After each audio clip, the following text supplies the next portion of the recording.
இந்த முட்டா பயலுக்கு எந்த அளவுக்கு சங்கியோட வெறி இருக்குன்னா, ஏஆர் ரஹ்மான் வந்து திரும்பவும் தாய் மதம் திரும்ப வேண்டும்.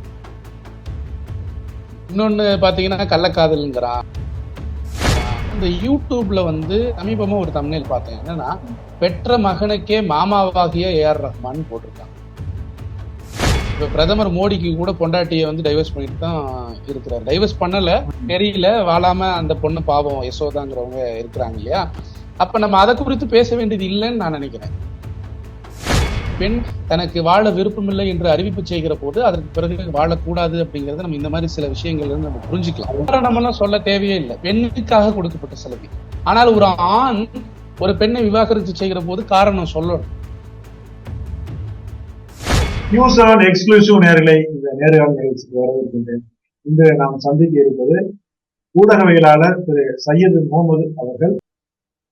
சார், நம்ம முதல் விஷயம் வந்து ரொம்பவும் பரபரப்பாக பேசப்பட்டு வரக்கூடிய இசையமைப்பாளர் ஏஆர் ரஹ்மான் அவர்களுடைய விவாகரத்து விவகாரம். இது சம்பந்தமான உங்களுடைய முதல் கட்ட பார்வையை கொஞ்சம் நீங்க பதிவு செய்யுங்க.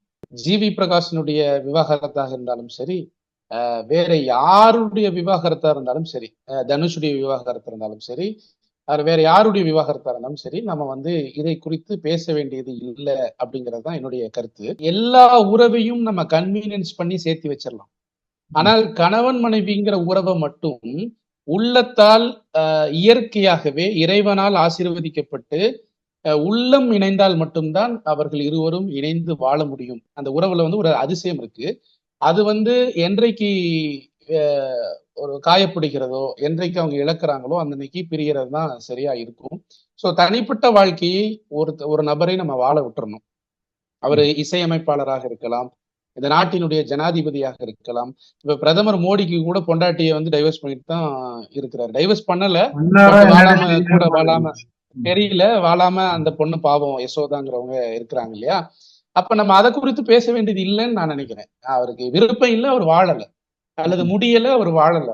சோ அந்த மாதிரி விஷயங்கள் வருகிற போது தனிப்பட்ட வாழ்க்கையில யாராக இருந்தாலும் சரி, தனிப்பட்ட வாழ்க்கைக்குள்ள அவங்க பிடிச்சா வாழணும், பிடிக்கலன்னா வாழக்கூடாது. ஒவ்வொரு நபருக்குள்ளாகவும் ஒவ்வொரு உளவியல் தாக்கங்கள் இருக்கும். நம்ம வெளி உலகத்திற்கு ஒரு மாதிரி இருப்போம், இன்டர்னலா நம்ம இன்னொரு மாதிரி இருப்போம். ஒவ்வொரு மனிதனுக்குள்ளாக 2 மனிதர்கள் இருக்கிறாங்க, வெளிப்படுவாங்க. அதுல ஒண்ணு வந்து கணவன் மனைவிக்கு மட்டுமே தெரியும், அதாவது கணவனை பற்றி மனைவிக்கு மட்டுமே தெரியும், மனைவியை பற்றி கணவனுக்கு மட்டுமே தெரியும், அல்லது குடும்பத்தார்களுக்கு மட்டுமே தெரியும், வெளியே தெரியாது. இந்த ஒரு படத்துல கூட, தனுஷோட படத்துல ஒருத்தர் பேசுவார், கெட்ட வார்த்தையில திட்டிட்டு டக்குன்னு ஸ்கிரீன் ஓபன் ஆனோம், செந்தமிழ் என்றும் நான் அப்படின்னு தமிழ் பேசுவேன். அந்த மாதிரிதான் எல்லாருமே அப்படிதான் இருக்கிறோமோ தவிர, எல்லா மனிதர்களுக்குள்ளாகவும் ஒரு சமூகத்திற்கான ஒரு வாழ்க்கை உண்டு, தனிப்பட்ட ரீதியிலான ஒரு வாழ்க்கை உண்டு என்று பார்க்கிற போது தனிப்பட்ட வாழ்க்கையை விமர்சிக்க கூடாது. ஆனா இந்த முட்டா பயலுக்கு எந்த அளவுக்கு சங்கியோட வெறி இருக்குன்னா, ஏஆர் ரஹ்மான் வந்து திரும்பவும் தாய் மதம் திரும்ப வேண்டும், அப்போதுதான் அவருக்கு வந்து திருமணம் சரியாக, குடும்ப வாழ்க்கை சரியாக அமையும்னு ஒருத்தன் கமெண்ட் போடுறான். இன்னொன்னு பாத்தீங்கன்னா கள்ளக்காதல்ங்கிறான். அந்த யூடியூப்ல வந்து தம்ப்நெயில் எப்படி இருக்குன்னா, ஏஆர் ரஹ்மான் பையனுக்கு, நான் சமீபமா ஒரு தம்ப்நெயில் பார்த்தேன். என்னன்னா, பெற்ற மகனுக்கே மாமாவாகிய ஏஆர் ரஹ்மான் போட்டிருக்கான். என்ன குறிக்குது அப்படின்னு பார்க்கும்போது, உள்ள போய் கண்டென்ட் பார்க்கும்போது தான் தெரியுது, ரொம்ப நாளா ஒருத்தன் அப்பாவை பார்க்காம இருந்தா அந்த அங்கிள் யாருன்னு கேட்பாங்க இப்படின்னு பேசுறாரு. உள்ள நல்லா பேசுறாரு, பட் கண்டென்ட் வந்து தம்ப்நெயில் இப்படி செட் பண்றாங்க. அப்ப இது ஒரு இன்றைய ஒரு தலைமுறையின் சாபம்னே சொல்லலாம். இன்னைக்கு அது வியாபார வணிக நோக்கத்தோடு தம்ப்நெயில வேற மாதிரி வச்சுட்டு உள்ள கண்டென்ட்டை வச்சுக்கிட்டு பேசக்கூடியவங்களை நம்ம பார்க்கிறோம். தனிப்பட்ட நபர்களுடைய வாழ்க்கையை நம்ம விமர்சிக்க கூடாது, தனிப்பட்ட நபர்களுடைய எதுக்குமே நம்ம இன்டர்ஃபியர் ஆகக்கூடாதுங்கிறதா என்னுடைய கருத்து. இதுல என்னன்னா, இந்த சங்கிகள் மதம் சார்ந்து சில விஷயங்களை முன்வைக்கிறாங்க.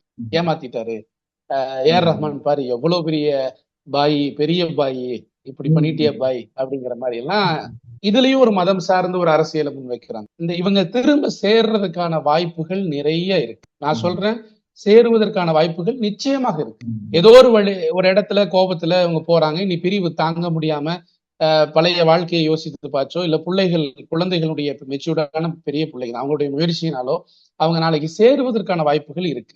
நபிகள் நாயகம் வாழ்கிற காலத்துல ஒரு பெண்மணி போய் இந்த மாதிரி, நபிகள் நாயகம் எங்க கணவரோட என்னால வாழ முடியல அப்படிங்கிறாங்க. அப்ப காரணம் கேட்கிறாங்க, ஏன், எதனால அப்படின்னு காரணம் கேட்கிறாங்க. அப்ப அவர் நல்லா பார்க்கலையா, நல்லா சாப்பாடு போடலையா, உங்களை அன்பா பார்த்துக்கலையா? இல்ல நல்லா தான் பார்த்துக்கிறாரு, நல்லா இது பண்றாரு, நல்லா கவனிக்கிறாரு. பட் ஆனா என்னால வாழ முடியல, அவரோட என்னால வாழ முடியல.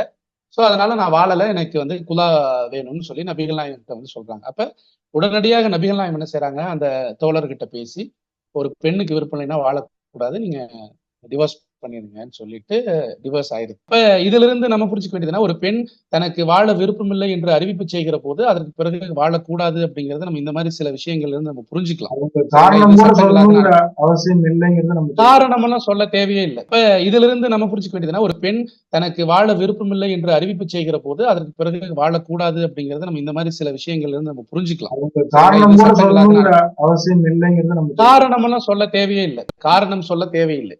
இன்னும் நிறைய விஷயங்கள் டீப்பா இருக்கு. காரணங்கள் சொல்ல தேவையில்லை. புடிக்கலையா? புடிக்கல போய்க்கலாம். ஓகே அப்படிங்கிற மாதிரி. அது பெண்ணுக்காக கொடுக்கப்பட்ட சலுகை. ஆனால் ஒரு ஆண் ஒரு பெண்ணை விவாகரத்து செய்கிற போது காரணம் சொல்லணும். என்ன மாதிரி காரணம்னா, ஏன்பா அப்படி பண்ற? எதனால இப்படி பண்ற? ஏன்னா ஒரு பெண் பாதிக்கப்பட்டு விடக்கூடாது அப்படிங்கிற ஆண்னால கைவிடப்பட்டு விடக்கூடாது அப்படிங்கறதுக்காக காரணம் சொல்ல வேண்டிய இடத்துக்கு இருக்காங்க. சோ இதுதான் சட்டங்கள் நிறைய.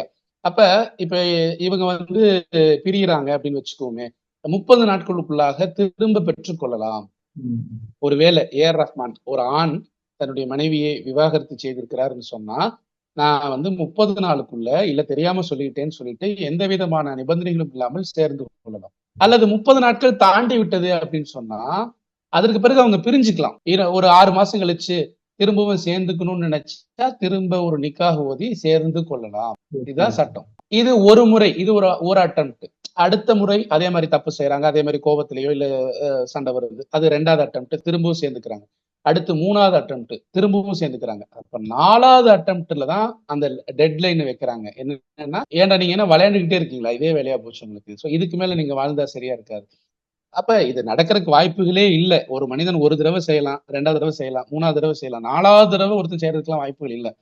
அப்ப 4வது தடவை தான் அந்த டெட்லைன் வைக்கிறாங்க. என்னன்னா 4வது தடவை நீ சேர முடியாது. சோ இந்த மாதிரியான விஷயங்கள் ரொம்ப தெளிவா இருக்கு. அப்ப நான் என்ன சொல்ல வரேன்னா, ஏஆர் ரஹ்மான் அவருடைய மனைவி சேருவதற்காக நம்ம பிரார்த்திப்போம். உங்களுக்கு ரொம்ப அன்பு இருக்குது, அவர் நல்லா இருக்கணும் அப்படின்னு விரும்புறீங்கன்னா, அவங்க நல்லா இருக்கிறதுக்காக நம்ம பிரார்த்திக்கணுமே தவிர விமர்சிப்பதில் எந்த விதமான இதுவும் இல்ல. இதுல நம்ம இன்னொரு விஷயமும் நம்ம பார்வையாளர்களுக்கும் நம்ம சொல்ல வேண்டியது, ஏஆர் ரஹ்மான் விவாகரத்து சம்பந்தமா நம்ம ஒரு செய்தியை நம்ம போடுறோம் அப்படின்னா, அதற்கும் வந்து பொதுமக்கள் எதிர்ப்பு தெரிவிக்கிறாங்க. நீங்க ஏன் அதை போடுறீங்க அப்படின்னு.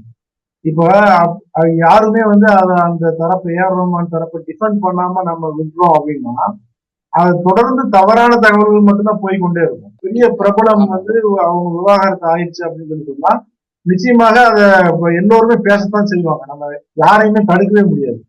ஊடகங்கள் பேசுவாங்க, யூடியூப் சேனல்ஸ் பேசுவாங்க.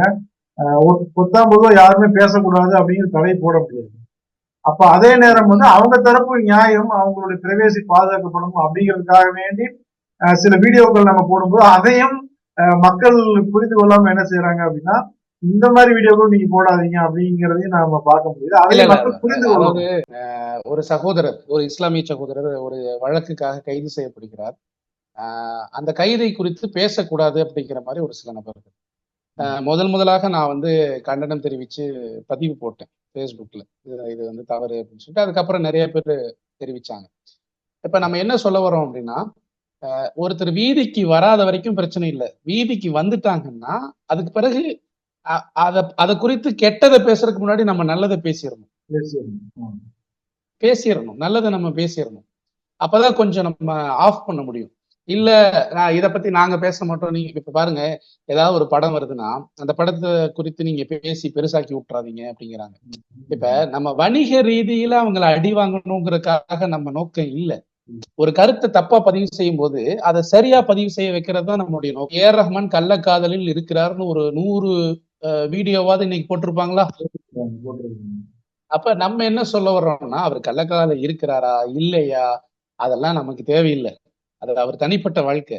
ஆனால் இதுல விளையாடுறதுக்குன்னு இடையில சங்கிகள் உள்ள பூருக்கிற போது இதுல தலாக்க பத்தி பேசி கொண்டு வர்றது, இஸ்லாத்துல பெண்ணுக்கு பாரு பெண்ணுக்கு அநியாயம் நடந்துருச்சு இப்படிங்கிற மாதிரி பேசுறது, இந்த மாதிரியான அரசியல் நகர்வுகளை அங்கங்க பிரேக் பண்றதுக்கு நம்ம ஒரு 10 பேராவது இருக்கணும். அதுதான் அப்படிதான் பேசணும்னு நினைக்கிறேன். ஏஆர் ரஹ்மான் விவகாரத்தை நம்ம சேனல்ல கூட நம்ம எடுக்கவே இல்லை. ஏன்னா அவங்க விவகாரத்துன்னு தெரிஞ்ச உடனே நம்ம அதை பத்தி பேச வேணாம்னு சொல்லி நிறுத்திட்டோம். ஏன்னா அதை பத்தி பேசினா நம்மளுமே அந்த காசிப் செய்திகளை போட்ட மாதிரி ஆயிடுவோம் சொல்லி நிறுத்திட்டோம். ஆனா நீங்க சொல்வது மாதிரி பாத்தீங்கன்னா கிட்டத்தட்ட ஒரு 1000 வீடியோக்களாவது இன்று அவங்க டார்கெட் பண்ணி வெளியிட்டு இருக்கிறாங்க. இப்ப நாம ஒரு 10 வீடியோ கூட நம்ம வெளியிடல. நம்ம அவங்களை டிபெண்ட் பண்ணியோ நம்ம பிரைவேசி தலையிடான்னு சொல்லி வெளியிடல. 1, 2 தான் வெளியிட்டு அதோட ஸ்டாப் பண்ணிட்டோம். அப்ப நம்ம நல்ல விஷயத்த நம்ம அதிகமாக பேச வேண்டியது இருக்கு அப்படிங்கிறது